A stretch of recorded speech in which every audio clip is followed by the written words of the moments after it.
Whoa, what's happening over there? Just I thought I'd add to the song a little bit. Ah, okay. Yeah. Yeah. Nice. Just I don't know. Nice Just little felt classical guitar flavor there.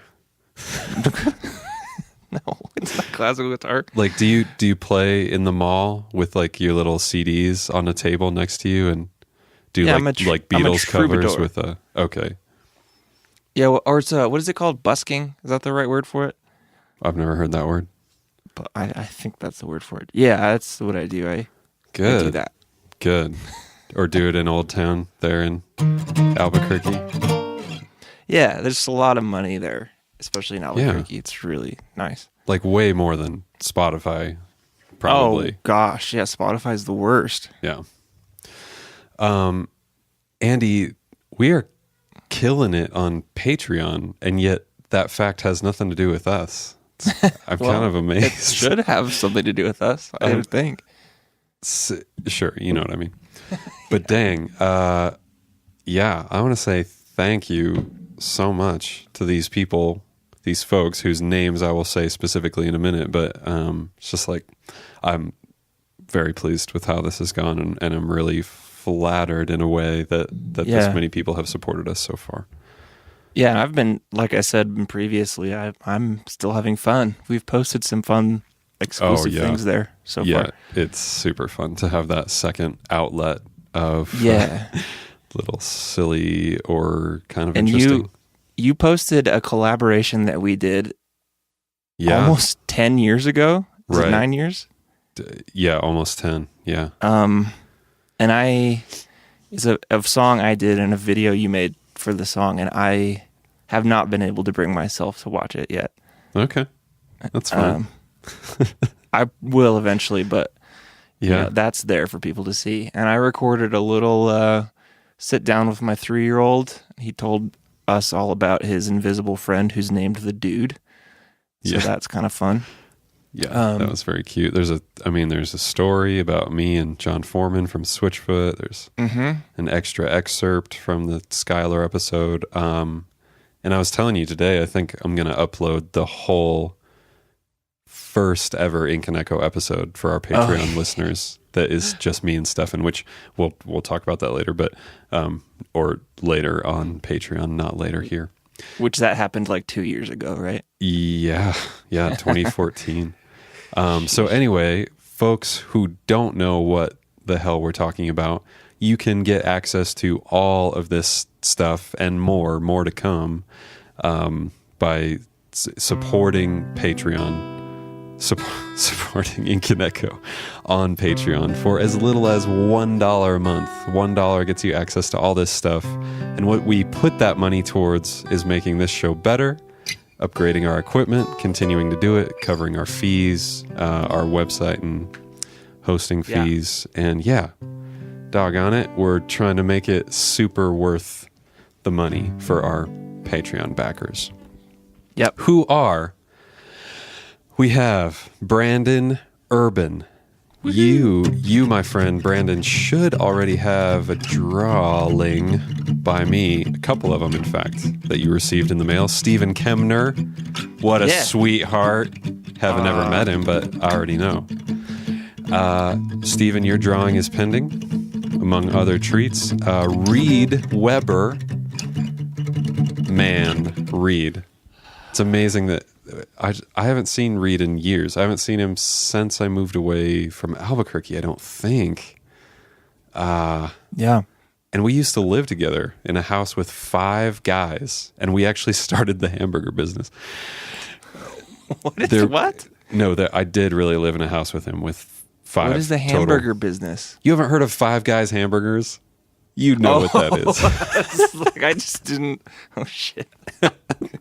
Okay. And then we got Josh Leininger. I'm sorry, Josh. That's probably the wrong way to pronounce it. You probably have just own it. Own the pronouncements. Leininger. That's it. That's it. This dude's probably gone through his whole life with teachers and people being like, "Is it Leininger?" No, it isn't. And then we got another. Similar, there's sort of a similar. We've got Matt Weinberger. So we've got the Leininger and the Weinberger. Sounds like quite the delicacy. Yeah. A wine burger. Hey. Mm-hmm. So anyway, thank you guys so much for your generosity, and I hope you're enjoying the extra content. And yeah, great. Hey, I did a fun trick for our Patreon. You can go to patreon.com/inkandecho, or you can go to inkandecho.com/Patreon. Oh man, can you believe that? Double it up. Mm-hmm. So pick your poison, red or blue pill. They both go to the same place. You have the option to give us $1 a month or more. Andy, I thought of a fun story that is from our past, and I was going to tell it on the Patreon page, but I actually just want to tell it here. Is it one that makes me look bad again? No. You've told stories that make me look really dumb. No, I've probably got plenty of those left, but no, this one kind of makes us both look like dumbasses. Okay, as long as we're both, yeah, that's good. So, gosh, I should have thought about previously what year this would have been, but whatever year it was that we took a trip up to Taos together. This was before we were either of us were married, right. And stayed at your grandparents' extra house. What is that called? Guest house. Guest house, which is badass. And as a side note, that's the first time I ever saw Good, the Bad, and the Ugly. And Apocalypse Now. You introduced me to both of those. Oh, which was incredible. Sounds like a great trip. But there was a day where I don't know, I had it in my head that I wanted to go sledding or something. And we had your little blue Chevy pickup truck. Do you remember this? Yes, we got stuck. Yeah. Because it was winter and the roads were super snow-packed anyway. It wasn't that cold, but just the roads were super sketchy. And I don't know, I just remember like it wasn't even a big hill at all, but I wanted you to pull your truck to the top, and then I like hold on to the back of your truck while I stand on a sled and like do something that probably would have hurt me really bad. Killed us, yeah. And at the time, as we were trying to drive to the spot, I was smoking a big old cigar. Oh, yeah. Because in those days, I was really into cigars because I hadn't met alcohol yet. Right. And so we get stuck, and to the point that I had to jump out of the truck. And push. Yeah, because it was rear wheel drive and your wheels were just spinning out, and the truck bed was so light that literally it was the worst car to be doing this in. Right. Like a 2-wheel drive truck with zero weight in the back. It was a great idea. Yeah. So it ended up being me. Well, we switched off, but I was standing on the back bumper, like jumping up and down while you were, revving it back and forth and trying to get it off of this stupid road. Were you still smoking a massive cigar while you're on my bumper? And I ended up having to throw it out because I don't know, it went out, or like I couldn't breathe while also holding it in my teeth, and just felt gross, and threw it in the snow and was all frustrated. But I don't think I was that frustrated anyway. And that's pretty much all that story goes to, but it was just that was a fun trip. This is like the Chris Farley skit. It's like, do you remember when we did this? Like, yeah. Oh, that was awesome. Yeah, now more than us people know that story, and that's fine. Well, and then after that, we decided on a whim to go up to Denver for just a day. Oh, yeah. That was all the same trip. And now I live in Denver, Andy. Did you know? Yeah, it's all my fault. I got the Denver bug in you for some reason. Yeah. That's all I got. I thought it was a little Yuletide story since it was in the snow. Yeah. It involves snow. Sure did. My story that I want to tell involves death. Does that sound good? Snowfall of life. No, please. Carry on. So I live in a wonderful place up here in Albuquerque. Yes. We've got goats, we've got horses, we've got chickens, we've got ducks. And there's been some really cool things I mean, it's just cool to have kids here and have them, you know, being able to interact with all the animals and help feed them and take care of them and whatever. And late last year, we actually had 2 baby goats born here on the property. Mm-hmm. And that was just like a really, really cool thing to see. Like I literally watch them come out and be tiny little goats. Wow. So there's lots of cool things like that happen here. However, the other night, 2 nights ago, Megan and I are awoken to the sounds of birds just screaming. Wow. And I mean, long story short, we went out in the morning and I think some sort of creature killed 3 of our ducks and at least a couple chickens. Oh man. And it was just really disturbing. And I find myself I keep thinking about it. Like I live in a place where right outside of my window, a new animal can be born. It's amazing. And also literally right outside my window, I just heard like a really brutal death for animals. And that all just happens around me. And I don't really, and it's just so like the kids went searching for clues and found all these feathers everywhere. And Blake, my 3-year-old, apparently found just a duck beak and the tongue. That's pretty grisly. Yeah. Yeah. And I don't know what to say other than I've just been thinking about the fact that, like there's these systems in my head that I get obsessed over, but then there's these like other systems happening all around me that are kind of, I mean, you know, seeing goats born is a really beautiful thing. And there's actually something kind of beautiful in a really scary, disturbing way about how those animals are just no longer here anymore. Yeah. And they were killed right outside our window by some creature that we couldn't see and was super smart and fast. I just don't really know what to say other than those experiences are sticking with me in my head. Yeah. And maybe they'll mean something someday, but I like having the experiences here. Love those. Right. So go ahead. Was it the fact, I mean, is it just the death that is troubling you and the fact that it was right there and like a potentially scary creature like a wolf or a fox or something? It feels like more than that.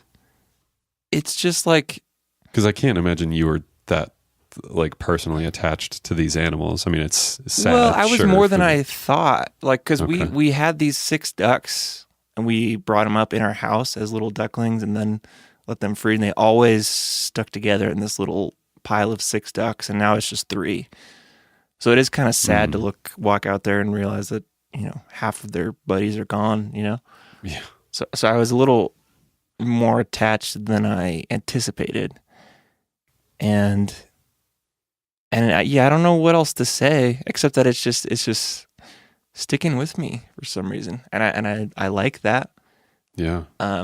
It's not purely just a sad thing. It's kind of like an amazing circle of life is happening all around me in a very real way, and I think that's good to experience. Something I wouldn't experience in just, you know, like a suburban setting. I don't know. Yeah. It's just interesting. So that's my story. Yeah. And where does the snow come into your story? I'm just kidding. That is, I feel, I don't want to read into things too much, but it's, no, please. Death sure has been a theme for you this year. I know. And well, you just brought it. Your story is about my 2 dead grandparents. I know. And their isn't house that weird? that I can't go to anymore that I loved. So Right. Yeah. Yeah. I thought of that as I was in the process of saying it, that I was like, oh man, yeah, those people are no longer here at that place we stayed. But I don't know. I'm glad that you're gleaning even from something as simple as an animal's death. Maybe that's not simple, but that's not quite the right word. But you know what I mean? It is simple. That's the thing, is it's simple in a sense. Like that's just life for an animal, I guess. Mm-hmm. And that, I don't know. It's just, the whole thing is interesting to me and I can't necessarily articulate why. Yeah. Were any of the kids or Megan really broken up about it? Or were they just really a little more like not quite old enough, the kids, to kind of take in that? Yeah, Blake is so matter of fact about it. Okay. In a off-putting way, sort of. He doesn't mean to, but it's just kind of like, we were driving to my parents' house for Thanksgiving, who now live in my grandparents' old house, and he was like, "We're driving to Maga's house, but Maga's dead, so she won't be there." It's like, yeah, you were right, buddy. So, yeah, has been a theme this year, death. So It's fitting to end the year with some more death, I guess. Maybe that's all this means. Do you plan to rewatch The Fountain anytime soon? I'm just curious. Yeah, I mean, I watched it a couple weeks ago. Oh, you did? Okay. Yeah. Was that before or after we talked to Bazan about it? I'd watched it between the first and second times we talked to him. Okay. I believe. Yeah. Yeah. And it still just gets me, man. I get, every time I watch it, I get a little freaked out, like maybe I'm over this movie. Yeah. And I don't ever want to be, but I'm not. I'm still not. So it's good. Yeah. Do you want to talk about our guest real quick? We didn't really do that up top. Yeah, sure. This is Brady Smith. He's I would say a friend of mine. We've had some good conversations over beer here in Albuquerque, but he has a guitar pedal company called Old Blood Noise Endeavors. He used to work for another pedal company called Walrus Audio, and he does guitar tech for Brand New. So he has been so kind as to let me be backstage for a Brand New concert when they were here with Circa Survive, and got to hang out, and that was really fun. And I've been hung out with him in Oklahoma, and that was really fun. He's just a great person, and I feel like he looks like me, and we have a very similar temperament. And hey, you know what I want to say? What? Tell me. I want to say Brady has such a soothing, calming, slow way of talking, thoughtful way. And I hope people aren't turned off by that in the podcast format, because I love people like that. And I love you do that too. You kind of have pauses where you're collecting a thought before you say it. And I just like that about people. So some would call that wool gathering. Oh, really? I like that. Yeah, I do too. Huh. Great. Like you're threading a great sweater together before you present Quality it. sweater. Yeah.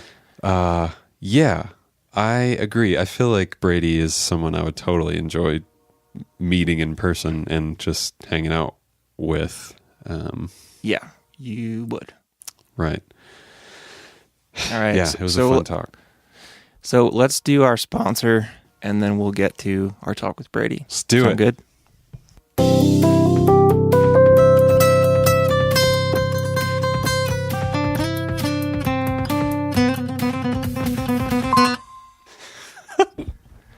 I want the CD of that. Do you want a tutorial on what I just did? Oh, yeah. Yeah, do a YouTube video on that. Okay, well, just for you, buddy. Hey, today's sponsor is super simple, Josh. So simple that I can't wait to use it. And something I need is something you need. It's something a lot of us need. Now, okay, today's sponsor is just called Jitter. And so bear with me. Hear me out here. It is a smart watch app, which I know neither of us have one of those, and probably neither of us want one. But let me tell you what this company does, and you'd see if it's something you would need. So this app it monitors your body, your heart rate, and it searches for signs of anxiety and potentially a panic attack. And what they've done, like I said, they've kept it really simple. There's two things that can happen when it starts sensing that you are having some anxiety issues or a full-blown panic attack. It will notify a person of your choosing, and they will just be informed as to what's going on with you. So that's great because sometimes I don't even know that I'm going into like an anxiety thing or a panic attack. Hmm. And what would be helpful is for my wife to be, notified over a text message so she can just kind of check on me. And I'm sure Emmy would appreciate knowing that could be, there's some physiological stuff going on and we should take that into account and try to turn around. Right. Yeah. So that's nice. Oh yeah. And the only other thing it does is you can set up a one action to happen when it starts sensing that your body is going off the rails. So you can have it turn on your favorite Fast and Furious movie, which I've spoken about in the past. That helped me get over a panic attack. Or any number of things. Turn on your favorite album, whatever. It just happens automatically, those things. And that's all it is. It's just a smart watch app. And Brilliant. I just burped. Jitter. Jitter. So it helps get your jitters away. So that's, you know what? I need that. I need it. And that's why I'm talking about it right now. I do as well. I'm trying to think what my one thing that I would program it to give me. Probably a chili cheese coney from Sonic. Just put in a Postmates order for a gnarly hot dog. That's because great. That's clearly what my heart needs is sodium and carbohydrates when I'm going into a panic attack. Or, I mean, maybe just like an injection of marijuana. I don't know. That could backfire. That could very much backfire. Yeah. It could totally exacerbate the problem. But hey, you could try it. I mean, it might break the jitter app with the anxiety. So. It's just going to it's going to go into an endless loop. It's going to be like, whoa, that got worse. Let's do it again. And it's going to keep. Like 75 conies just show up to my work or office. Or you're just pumped full of marijuana. You think you're going to die. Like you're on the moon or something. Man. Wow. What a scenario that would be. Well, hey, you know what? Go to inkandecho.com/ what is this called? Jitter. inkandecho.com/ jitter. And you know what? You need it. I need it. We all need it. It's great. Here we go.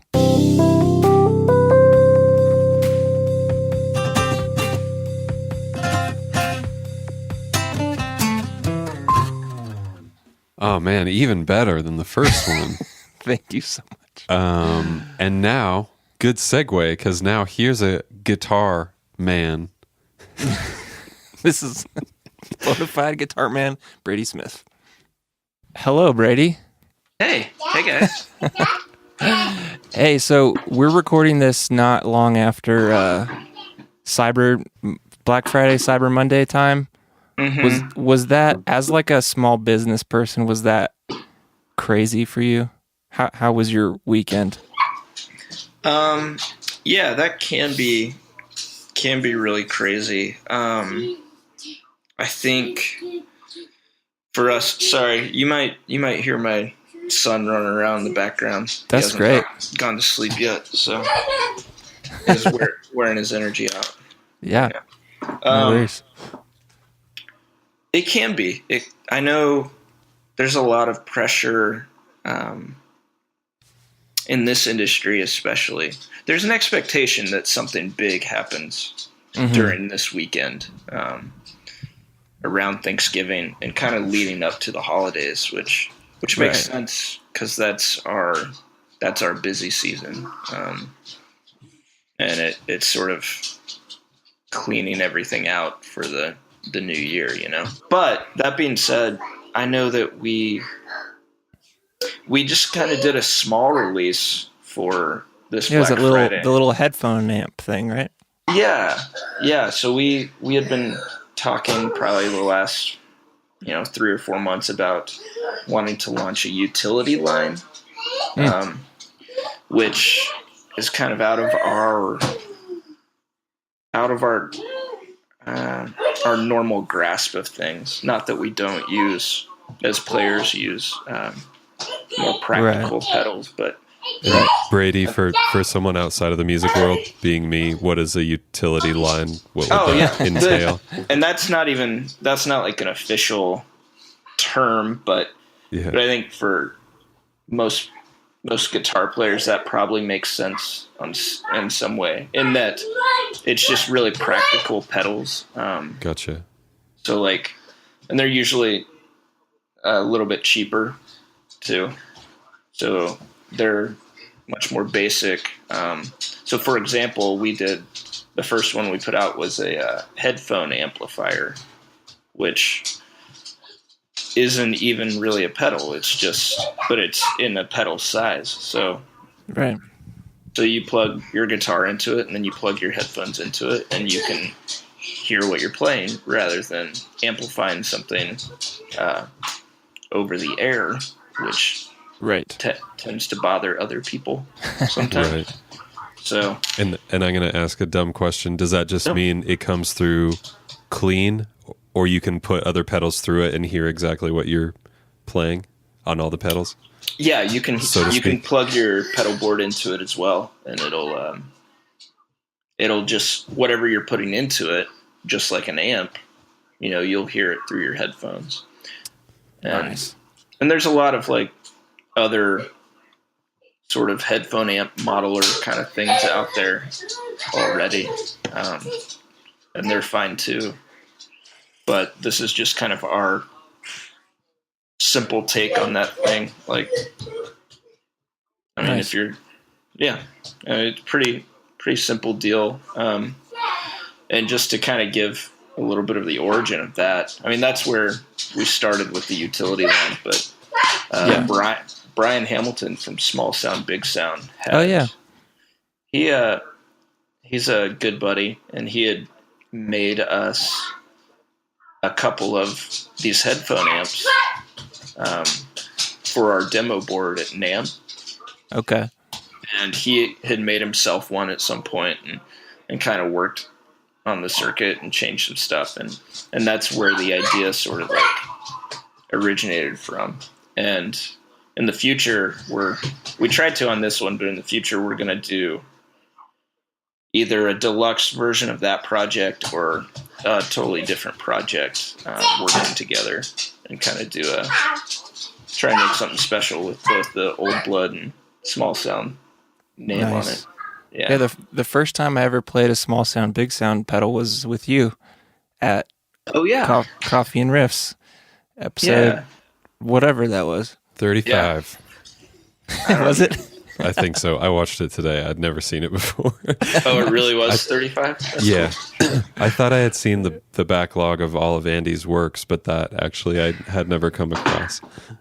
That was fun. Josh is my biggest fan. Yeah. I have all the Andy Othling gear. Brady, how long have you been doing Old Blood noise now? We started Old Blood in 2014, and we launched the company, or had our first product for sale August 1st. Nice. So it's been over 2 years now. Yeah. And what was the debut pedal at the time? It's called the Black Fountain, and it's a digital delay, and it emulates old oil can units. So it's just sort of a short repeat time with warbly modulation stuff mixed in. Very warm sounding. Yeah. Nice. Yeah, that was our first deal. Yeah. So I've had at least one good conversation with you just about, I mean, I always just love talking to people who quit something to do something else. And so you used to work for Walrus Audio. You were kind of the face of it. But what was, first of all, I mean, as much as you want to say why the transition from Walrus Audio to your own thing, and what was that transition like? Sure. I think I'll preface with, I think if you work for someone closely and for a long time, that's a relationship in a lot of ways, Mm-hmm. and sometimes that's a friendship, and then sometimes it's more formal than that. And so there can be a lot of emotions and a lot of things tied into that relationship, and then money is also a factor in those things. So it can get complicated, and I think being over 2 years out, almost 3 years out from that thing at Walrus Audio, my perspective is definitely different. Mm-hmm. I don't think that I don't regret, starting Old Blood and going this direction. I'm very happy about that. Sure. But the whatever bitterness I may have had at my departure is definitely not there. If that makes sense. I think that might make sense to Andy. I've been more candid with him at different times. But was Old Blood Noise something in your head before even? I think that... Or was it a necessity thing? Just to give a little background, I started at Walrus Audio from the very beginning. First employee, and publicly, the operator of Walrus Audio. And yeah, I thought you were Walrus Audio for a long time, like the owner. I was not the financial owner, but I considered publicly I was the champion of Walrus Audio. So I was manager, I was production, I was doing all those things. But there was a guy paying the bills, and eventually setting and deciding the broader course and direction for Walrus. So, and that's where over time there was a little bit of I don't know if disagreement, because I don't think I was very pronounced to him about my disagreements with things, but out of control of where the company was going to go. Sure. And after 2011, after about 3 years, that became apparent enough to where for my own stress and happiness sake, I needed to do something else.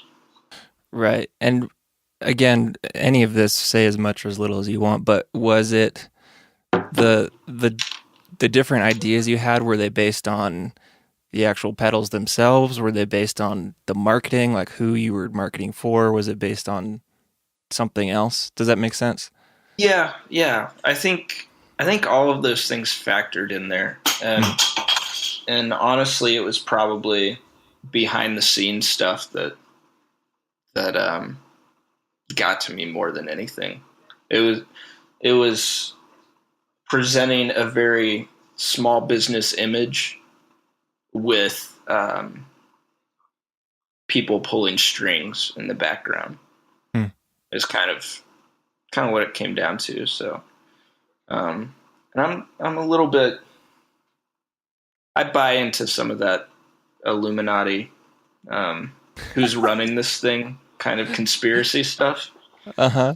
I don't have a real finger on what's any real conspiracy idea, but there's got to be something. And so the idea that it's sort of this shadowy business who ethically, maybe, I don't know. It didn't do anything wrong. I just didn't. Right. I didn't like it. Right. I got to the point where I didn't like it, and I didn't like being the one who represented it to people. So, that's super, super weird, super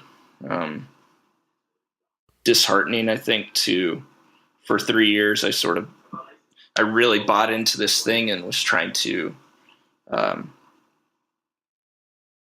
become a greater part of it. And eventually it just was better for me to step away from it. So, Right. Well, in conversations we've had, sorry, Josh, I won't. Yeah, go ahead. Bulldoze the whole time, but like it seems like you're the type of person who ultimately, I mean, no matter what the situation, would probably just be happier being in charge of everything yourself. So it seemed to work out well. Is that true or no?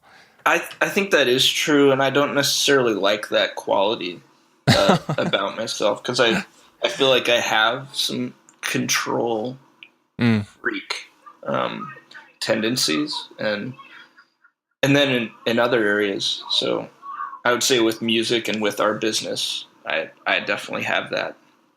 Yeah. And then in other areas, I don't have it at all.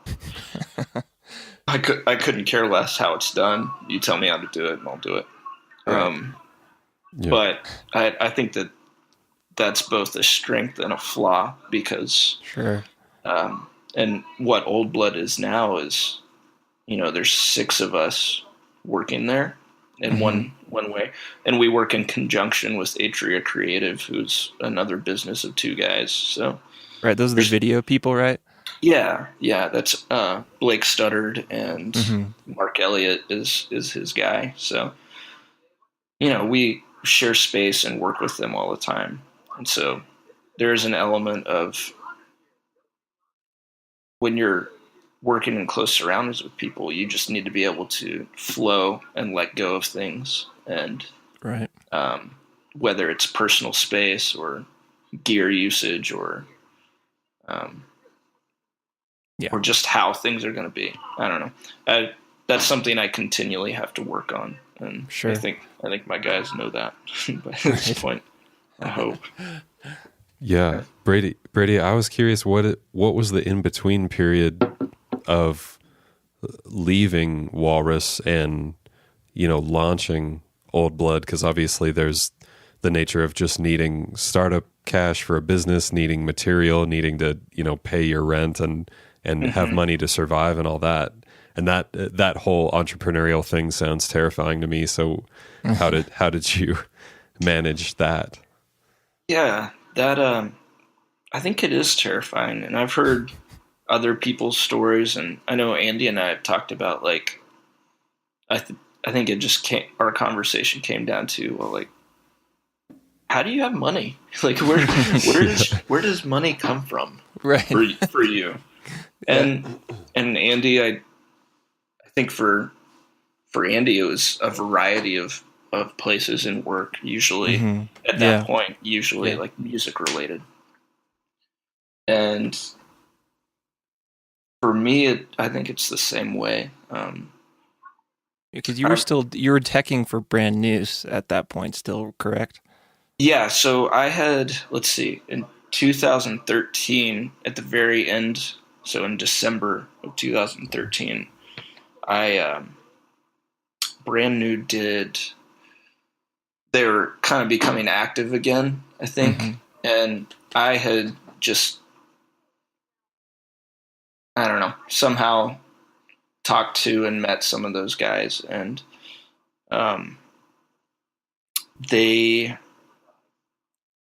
long story short, I wound up being a guitar tech for them for this small, 6-show tour that was broken up with 3 shows on the West Coast and 3 shows on the East Coast, and there was a week in between the shows. So I was able, with my job, to go out take some vacation time and go out and guitar tech those shows, and then come work for a week, and then go out and guitar tech the next 3 shows or something. Yeah. And I really enjoyed it. It was really fun work, and it was really, I think, life-giving in some ways. Yeah. For me, the change of pace. Right. But that was it. It was just these 6 shows or whatever. I didn't really know what else was coming up. So. And had you done guitar teching prior to that? I had not. Okay. I was very green. I mean, I had been to shows, and I had played shows, and for the past 2 or 3 years, I had been going to shows to pitch pedals to different guitarists and artists. Had you ever been on tour at all in like a musical capacity? Not beyond like 3 days. Right. You know? I never did the actually that's not true. Sorry, I take that back. When I got out of college, I played guitar for a band called Umbrellas, which was like a sort of pop emo rock band. Mm-hmm. And so that was like 2006, I think. I spent probably a month doing that. Nice. And I think there was like 3 weeks of shows in that month or something. So yeah, that was the only time, and that was a sleep on the floor, right, from place to place, and drive overnight a lot, probably. Exactly. Yeah. Yeah. So that's a very different scenario with Brand New all of a sudden. Yeah, and it wasn't. There was a lot of space in between those things, so I wasn't like planning on touring or pushing my own musical things forward very much. So financially, did that gig not really play into the transition at all? Well, no, it did. So that happened in December, and then in April, which was the next tour for them. It was like a 4-week long thing. I got asked to go on that. And so it kind of coincided with like, if I quit, I would have the opportunity to do this work and sort of stay afloat. Right. Financially. And work on whatever I was going to do whenever I was home or whenever I was away. So, right. So that's what happened. I put my 2 weeks in at Walrus, and then about 10 days later, I went on tour for 4 or 5 weeks, and then it was like a couple week break, and then out for a week or two, a couple week break, and it was that way for I don't know, 2014, 2015, and then through this year too. Right. With big breaks from November to March or April. So are you doing pedal work while you're on the road? Are you trying to design stuff and think of stuff while you're out to make it work? Yeah. I think that it's, for me, that's an input of inspirational content. Yeah. It's indirect. Like, it's not like, oh, you should make this pedal, but it's like, it's an energy, I think. Mm-hmm. It gets my mind out of needing to do it. And so a lot of times the ideas will come a little bit easier. Sure. Dang. Or there's like time to stop when you're on the road. And just kind of think and do that deal. So that's a great element that I never would have thought of, because it might have been a totally different story if you were out of a job and just kind of sitting by yourself in an apartment being like, well, I need to get this business thing going. I need to think up something creative and just have nothing come, as opposed to being on the road and just having that space where creativity, it sounds like, just sort of came up of its own accord, which is usually how it happens. That's really interesting. Yeah, I don't know. I think there was some fire under me around that time, because I had I had put my notice in at Walrus, which was like, up to that point, the most serious and best by title and financially job that I've had in my working life. So, and it was fine, but anyways, I don't know where I was going with that. I quit that job. I put in my notice for that job, and then the next day found out that my wife and I were pregnant with our first child. Oh yeah. It's great. It's great timing. Yeah. The next day I turned 30 years old. And then like 10 days later, or 9 days later, I was gone for an entire month. So it was like 2014 was a whirlwind of things, and it all kind of just fell into place. So I was gone for a month, came back, fixed up this shed in our backyard, installed like an AC unit and electricity and all the stuff that we needed for a little makeshift office, and got that going. And it was, I mean, I'm sitting in my kitchen now, and it was half the size of this room, and just dirty, and that's where Old Blood started. So nice. Yeah, that sounds like you had plenty reason to have a fire to do something with all of that going on. Right. Yeah. Well, and so where does even the knowledge come from to know how to build a pedal and to be able to conjure up new formats of doing pedals that have been done 1,000 times? I don't really know. I think that's something that I ask myself a lot, because there's other people making things that could be considered similar or better, and I consider some pedals like that. Some different companies making amazing things and being like, oh, they hit the mark, like where we might have missed it. Price points may be different or something, but I don't know. I'm being too honest.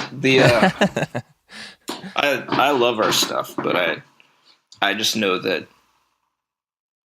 other people make great things too, and I actually personally use mostly other people's things. And that's probably kind of similar to how like I hate listening to my own music after I've made it. Is there something to like you're overly critical of like, this is slightly weird? Like, it's probably nice to not have to think about your own shit. You just rather be inspired by someone else because you spent too much time with your own thing. Yeah, it definitely means too much. Like, it doesn't just mean a reverb sound to me. Right. It means like, oh man, I wish we could have done this one little thing different, or if we could make this change still, but we can't make that change. And that's not what you want to be thinking when you're playing the guitar and trying to have a good time. No.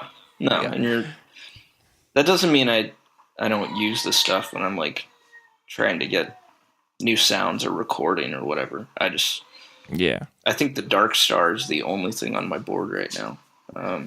That's from us, and it's just because it's a little bit out there. So yeah, I have one and I like it. I've been using it a lot. So there you go. Awesome, good. Yeah. I'm glad to hear that. Yeah. I don't know where ideas come from though. I think certain things have inspiration and just kind of fall on the right timing. There's definitely genres of pedals to start with, like, okay, let's make a reverb, but how can it be different? Or let's make a tremolo, and how can we incorporate the things that we really like that other tremolos may not have altogether, you know? Do you ever get inspiration from like, hey, here's a thing that I really like most of it, but I wish it just had this extra little something, and then you do it? Is that ever the way it works? Yeah. That's, I think, combining a lot of different features that we like into something may not capture all the features of that effect. Sure. But for us personally, it's like making something that is different and cool. Like I think the reflector chorus pitch shifter is sort of like that. None of your things do like one normal thing, and that's what I like about it. Yeah. There's weird little noise boxes, which is fun.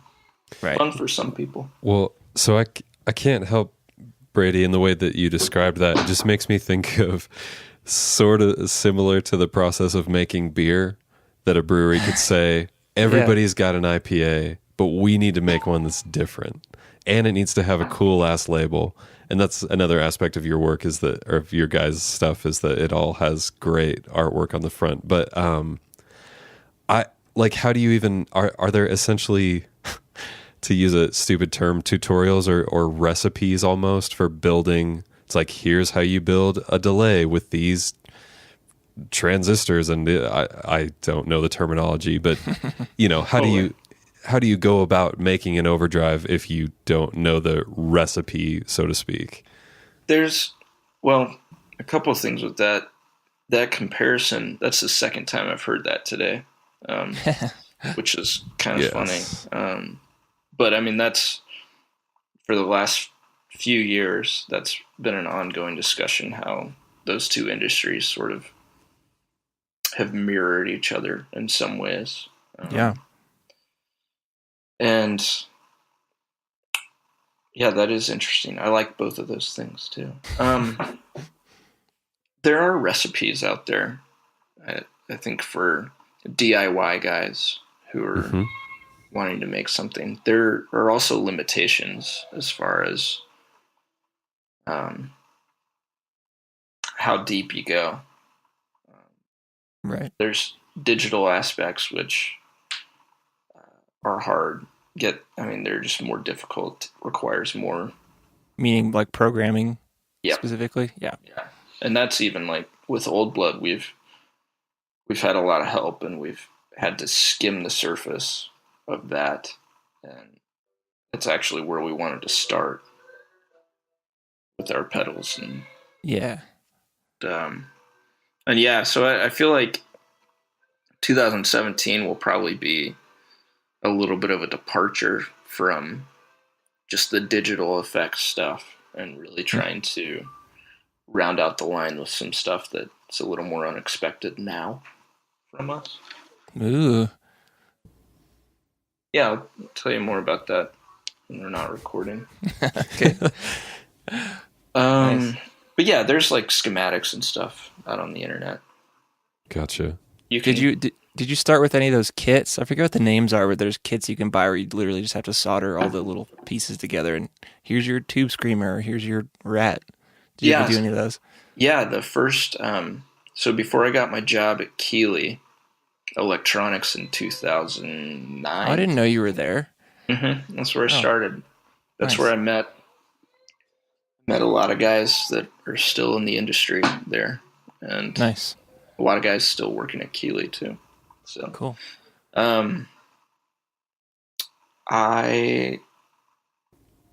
think right before I got that job, or right after I interviewed for that job, just as like a technician, I had no soldering skills or electronics knowledge. I knew guitar pedals, but I didn't know what made them.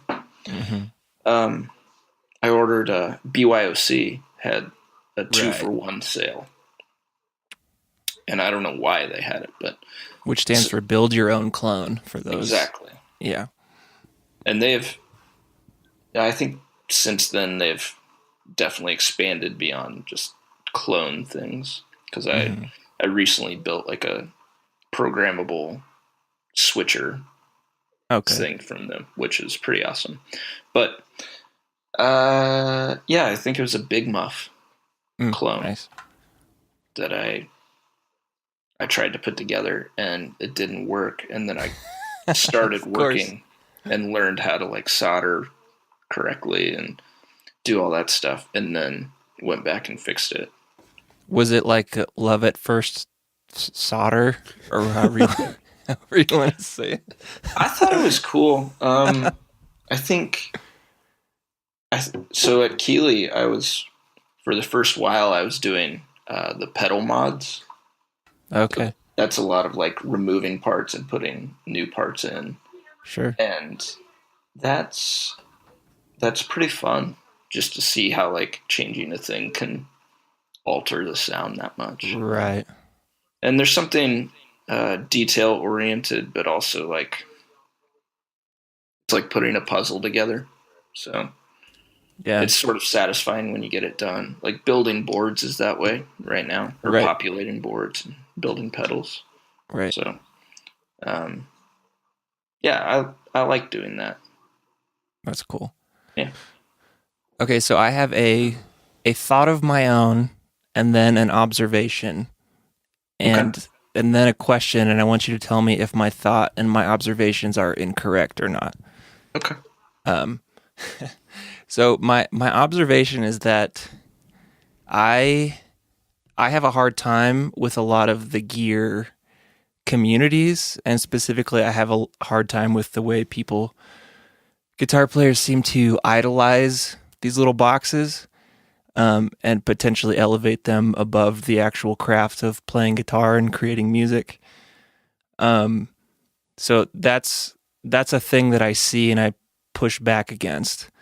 And then, so that's my thought. My observation is that when I look at you guys and what you do, specifically, I mean, it kind of is everything. The way you are on Instagram, the way the first video you put out for every pedal is like a really long song and not like anything technical about the pedal, which I love. Nothing informative. Right. It's just here's some sounds it can make in a song context. Mm-hmm. And so my conjecture, and tell me if I'm wrong, is that given what I've seen, it seems like I could make the case that you feel the same way I do, and you're trying to push back a little bit at some of what's happening culturally within the scene, if you want to call it that. Yay or nay to that? Not as intentionally as you may think, but yay. Yeah. Or at least on a large scale. It may be one little offense at a time. Sure.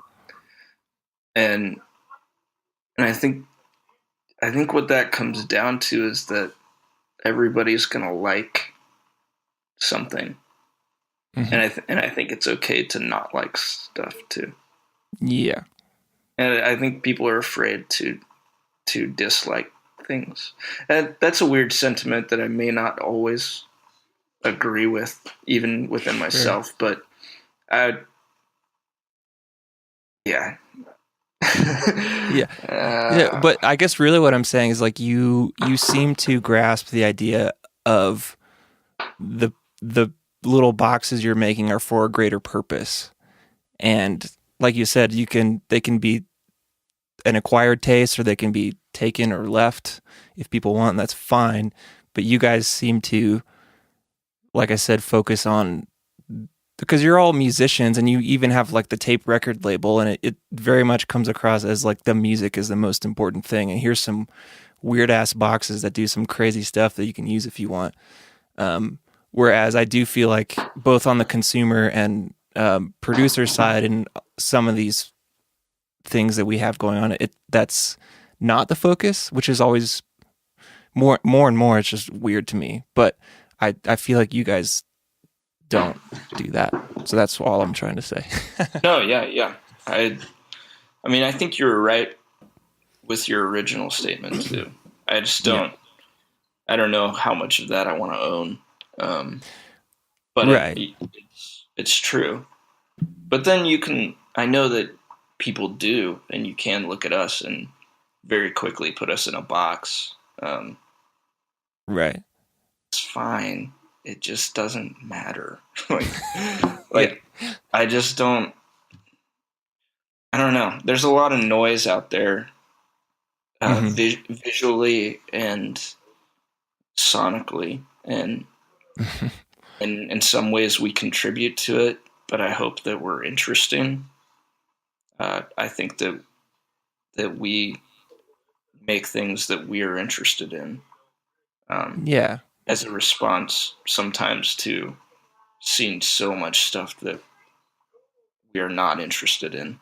And I hope that's a PC way of doing that. No, I'm just interested in as a consumer of this stuff, and because I can be all potentially holier than thou, which I'm honestly trying not to be, about gear and its effect on how you ultimately create music. But you're making a product that you're selling, and music is something I'm very much like, yeah, you should create it for yourself and not for anyone else. But when it comes to what you're doing, I mean, enough people have to like it so that they buy it, so that you can feed your family and keep doing what you want to do.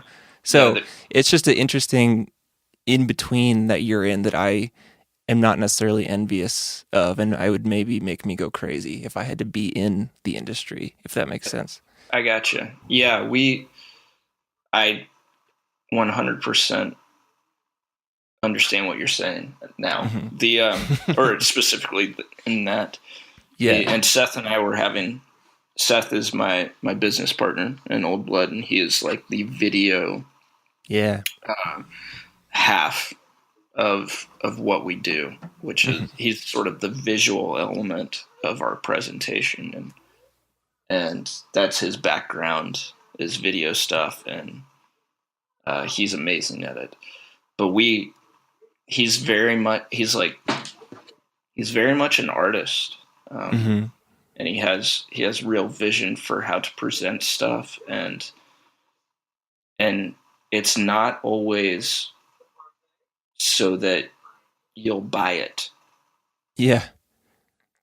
So we've talked about this, I don't know, 2 days ago. But there's an element that I really enjoy about that. Yeah. And he does too. And he understands that there's also an element of like, well, people have to relate to it enough to where they want to spend money on it. They can't be 100% repulsed by what we're presenting to them, or like freaked out or weirded out by it, like some guys swimming around in a pool drinking beer while you're trying to demo the pedal. That kind of stuff. That's non-threatening. That's just us having fun. No, there's nothing wrong with that. Yeah. I don't think so. Yeah. That's just a normal day. Now, we usually, this conversation has come up with like artwork for future stuff. We like, because we'll work with different artists that and give them free range to really present their style onto a pedal and onto a name. Like, we'll create the character and suggest a few traits about it, and then it's, they can come back with whatever. And sometimes we'll like what the artwork that's shot back, like it will provoke emotion or feelings, which is what good art is supposed to do. Mm-hmm. But it's not necessarily the thing that we can use to sell something. Right. And that is a hard line.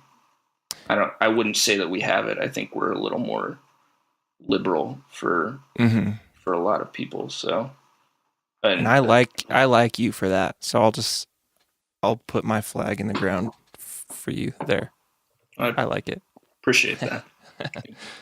Hey, Brady, on this podcast, we've had many a conversation about social media and its many goods and bads, mostly bads from our end, but pros and cons, maybe goods and bads. Nope, not pros and cons. But so you, as like the face of a company who has to use social media, how do you perceive it in a business sense versus how do you perceive it in a personal sense? If that's not too grand of a question. No, I mean, I get it. It's terrible. It's all bad, but it's so necessary. Yeah. It is. I mean, I'm writing So like before I logged onto this thing, I'm working on a Premier Guitar article right now, which is kind of touching on some of this. Just social media promotion, because that's how everything. That's our primary. I mean, that's where the people are.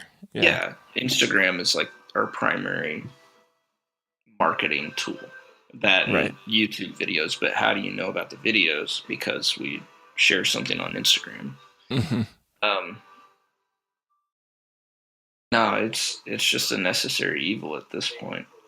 And every 2 or 3 years, there's a new thing, a new platform that comes, and that'll probably get even quicker, exponentially faster, and other people know about them before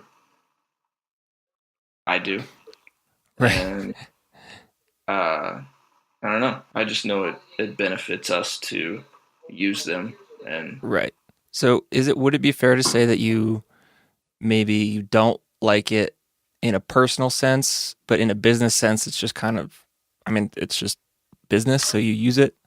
Basically, could you quantify like what, I don't know. I just like digging down into it. Like what exactly is it that makes you feel bad about it or that it's so evil? I think that, all right, I like Instagram and I like using Instagram, but it is definitely oversaturated. And I wonder, and now that there are algorithms involved for who sees what, it feels, and that's all. You can say that with Facebook, and you say that with Instagram, and whatever else will happen. Twitter already has you post something and it'll instantly be gone. So, that doesn't help the case for it. It just kind of, it's a little bit disappointing in that way. But with Instagram, I like it. I like trying to post something that I think is interesting, but also I know it's not interesting, really, or like it shouldn't be. Like what record I'm listening to this morning, but I also feel the pressure of like, you gotta post something. You can't just leave it up in the air, because if you're not in front of people, then people don't know that you have a product to sell, and if they don't do that, then they don't buy it, and you're going to work for a bank. So I don't know. I think I've got some general rules for how I run my Instagram, and it's a pretty good reflection of me. With people that I love and people I want to be on it, and then a couple of rules for like family stuff. Like I don't post my wife. I do post my son. I found it a little bit too hard not to. And I think that he does funny stuff, and that's part of, he's at our shop. He's a part of Old Blood in some weird way, Sure. He's been around just as long as it has, almost. So Facebook is pointless. Twitter even in a business sense. It feels like it. It just doesn't. It just feels like a thing that even if people see it, you don't know that they saw it. Do you pay for ads at all? No, at Walrus, I messed with that. With Old Blood, we haven't. We pretty much don't have an advertising budget because we do everything, so many things in house, that goes towards that. It goes towards the people doing those things. So So yeah, that makes sense. We haven't done any print advertising. We haven't done any Facebook ads. I don't know. There's a good chance that we might do stuff and you won't know about it. What does that mean? I don't know. Maybe it seems like we could do something and you wouldn't see it anywhere. We could put out a pedal, and it might take like 2 or 3 weeks before. I see what you mean. Before it flops up on Andy Othlin's screen. Right. Well, at first I thought you were just being, kind of creepy. Like, maybe we're gonna do something and you won't even know what we're doing. Yeah, we're gonna. Which be maybe you do that system, too, and you're not even gonna know. We listen to what you play, and we know what you need. Ooh, targeted ad. Oh. No, not like that. I just mean. Yeah, I got you. Wouldn't it be nice to put something out that slowly everybody was freaking out about, but they couldn't really find anything out about? Oh, which reminds me, the Chase Bliss, I think, the ayahuasca pedal. Did you see that? What? No. See anything about that? There you go. This is a good example of it. It's a guitar pedal that is. Are we allowed to be talking about this? Yeah, I mean it's out there. It's all conjecture from my point. Brady, that is the most excited you've been in the span of this hour conversation is about. Yeah. Yeah, I'll bring it back down. No. So there's this thing that I just saw around, and it's ayahuasca pedal. That's its name, ayahuasca. And wow, it's inside info. It's not. It's out there. I mean, there were pictures of it. I don't know what it does, but the format of it, like the look of it, the look of the knobs and the controls is all like Chase Bliss stuff. Mm-hmm. So it's got to be some collaboration with him, but it's not like a normal thing. It's way different. So that's one of the first in a long time where like something came across my screen and there were no answers to be and you found. Like that? I do. It's mystery. It's yeah. I mean, I care about that enough to tell you guys on this podcast. Yeah. So whoever did that, bravo. That's right. That's great. So that's what you want to harness for your brand, quote unquote. I think I don't think that everybody deserves to know everything about everything. I'm into that. And I think that because of that, there's some nice surprises and some nice,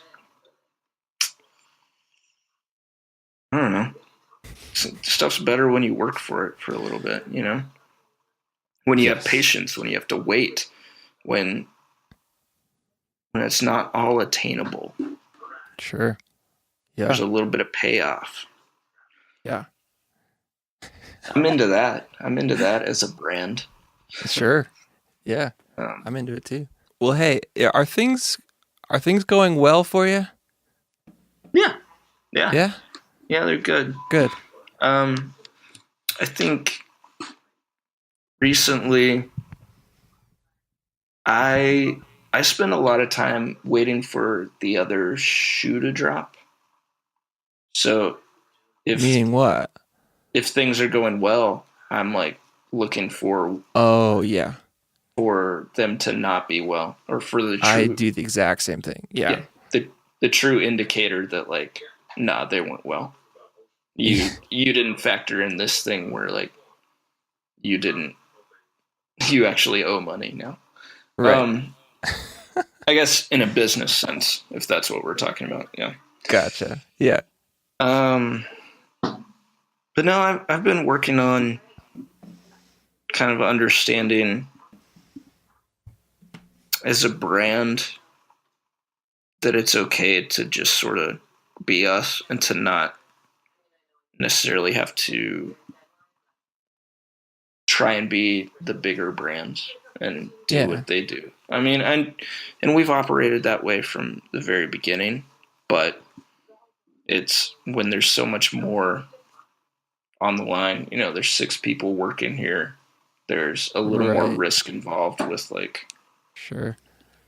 how we develop stuff, how we produce stuff, how we release stuff, and where we target stuff. And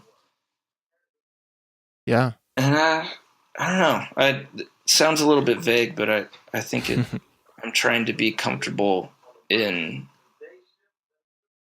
the old blood skin with everybody doing what they do really well within our business, and kind of going from there and trusting that like I don't have to control every aspect of it.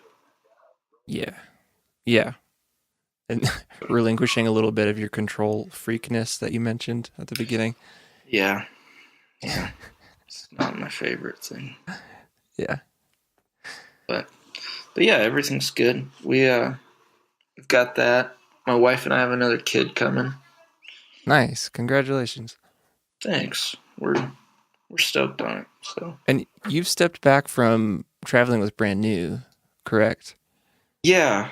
For let's see, I did this summer, and then they did a month-long thing in October, and right now they're in the UK for a couple weeks, and I stayed home for those 2 things. So, yeah, that's great. Is it because you feel like you have a choice, like you stable enough that you can stay home? That's not exactly why, but but that is true. Yeah. I can. It's really to be home for, because this baby's coming any day. So. Oh, really? I didn't realize it was that. Yeah, for this upcoming month, that's how it is, and then for last month, it was just that, you know. Yeah, life, you don't want to be gone. Yeah. Life with a 2-year-old and pregnant wife that's too much to put on somebody. Yeah, totally. So yeah, it's been nice though. I miss those dudes and that work, but it's been really awesome being here. Yeah. You think you'll go out again? I don't know. Definitely want to. Yeah. Just don't know. You know, it's a lot of logistics and and there's really no press for it, or no pressing like decision to be made. So I don't know what their plans are for next year, but hopefully I'm somewhere in them. Cool. Yeah. Josh, do you have any closing questions for this good-looking man? This man that people have said is potentially my brother. People said that. So true. Yeah. No, I sure don't. I agree with that sentiment, but no other questions. You're free to go, Mr. Smith. Thank you. That was fun. That was straight up an hour and 5 minutes long. That's not bad. Yeah. We try to run a tight ship here. Not at all. Yeah. Well, thank you, Brady. Yeah, thank you. Thanks. I can't wait to get off this call and hear about all your secrets. Oh man, I'm gonna text you so much stuff. You're gonna hear it all. And I'm gonna keep it secret and safe, so don't worry. Cool. All right. Cool. All right. Thanks, guys. This was cool. Yeah, thanks, man. Great. That was Brady, ladies and gentlemen. There he was. Mm-hmm. I want to make mention of the fact that, so we talked to Brady and then I asked him to send me a recent photo of himself for our little promo image. He sent me not one, but 2 different photos of himself sleeping. And not in a bed, like on the floor, just collapsed. Yeah. And the other one is him leaning over in an armchair asleep.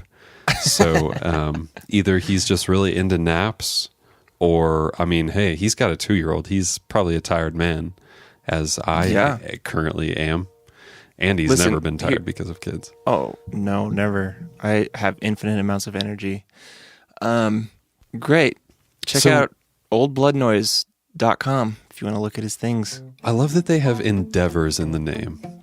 Like, I love I was that gonna word ask in him about general. that. I know. I forgot to as well, but it's just because it just like leaves more room for more cool things. Like they're just not pinning down exactly what they're doing. Because I know part of what they're doing is a record label, and they have kind of different YouTube series, which is really fun.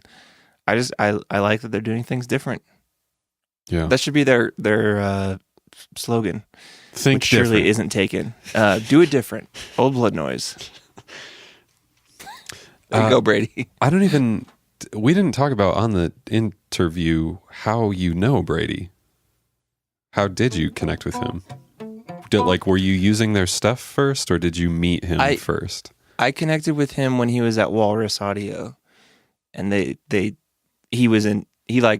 reached out and wanted to send me some stuff, and I followed him on Instagram. And then when he did that, what's it called? Coffee and Riffs series. I was touring with Archibald through Oklahoma, and we stopped there for a morning and hung out.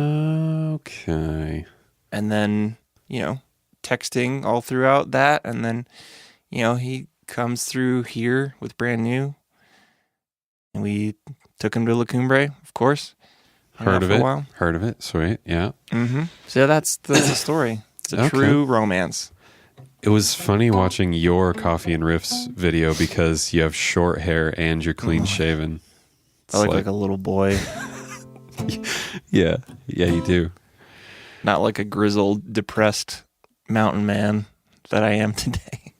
Yeah, you actually are a mountain man. That's kind of interesting. Lots of flannel, long hair, beard. Got it all going on. You just need to carry an axe everywhere. Everywhere? Okay. Mm-hmm. Great. And that could mean either your favorite guitar or an actual axe. I've got an axe right now. Hey, can I describe what I'm wearing to you? Please do. I'm going to start at the bottom. All right, I've got socks on. I don't know why that's funny to me. All right, socks, and then I've got some like athletic pants. Like yoga pants, or? No, they're like they kind of half zip up on the sides. Oh, like the Old Navy zip away carpenter pants? No, nothing zips away. It just kind of flails out the bottom. Okay. They're comfy. What I slip into in the evening. And then I'm just wearing a robe. Are you like a millionaire in your mansion and you're just like strolling around in your robe? I'm just really comfortable. I basically look like the dude.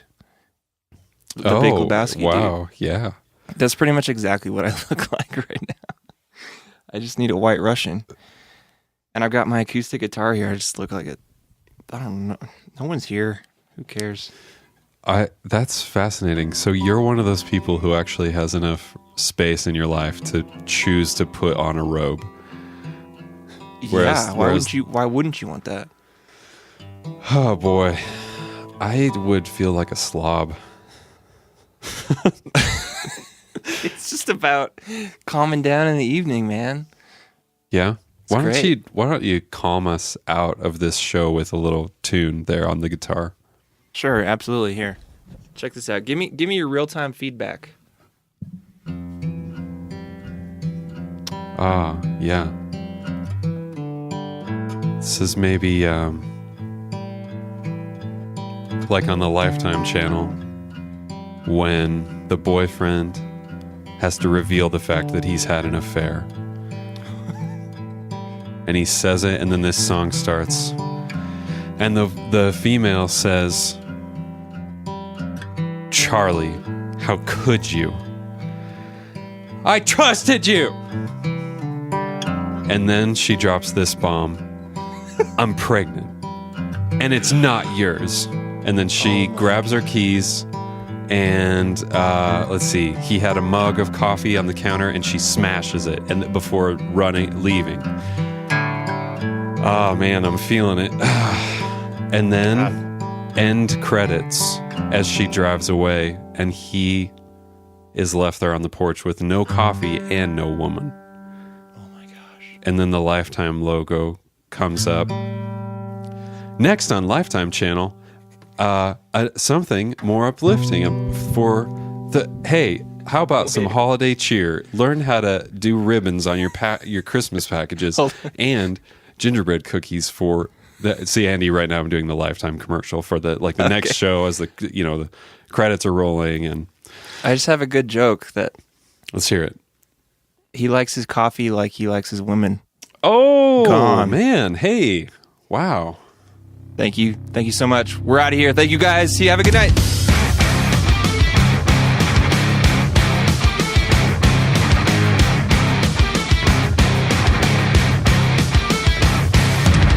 Chip chop chip. Chip chop chip. Chip chop chip. Chip chop chip.